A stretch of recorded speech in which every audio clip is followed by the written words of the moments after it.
केंद्रीय वाहतूक मंत्री नितीन गडकरी यांनी हा मुंबई गोवा महामार्ग सुरू झाल्यानंतर 14 वर्षांनी हा महामार्ग मे मध्ये पूर्ण करणार असं सांगितलं। त्यांनी माफी पण मागितली आहे। हा महामार्ग उशीर होण्यास नितीन गडकरीच कारणीभूत आहे।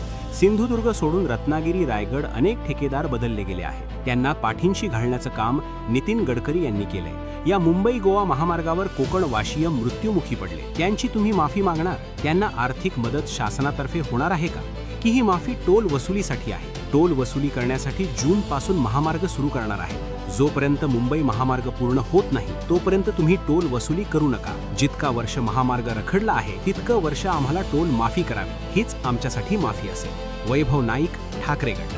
खरं तर नितीन गडकरींनी हा महामार्ग सुरू झाल्यानंतर आज जवळजवळ 14 वर्षांनी हा महामार्ग पूर्ण जाणार मे मध्ये म्हणून सांगितले आणि त्यांनी माफी पण मागितली। परंतु माझं असं म्हणणं आहे की हा महामार्ग उशीर होण्यासाठी नितीन गडकरीच कारणीभूत आहे। सिंधुदुर्ग जिल्हा सोडला तर रत्नागिरी रायगड मधले ठेकेदार अनेक वेळा बदलले गेले आणि त्यांना पाठीशी घालण्याचं काम नितीन गडकरी साहेबांनी केलेलं आहे। आमचं असं म्हणणं आहे की आता तुम्ही माफी मागितला, परंतु या 14 वर्षामध्ये जे हजारो मुंबई गोवा मार्गावर कोकणवासीय मृत्युमुखी पडले त्यांची तुम्ही माफी मागणार?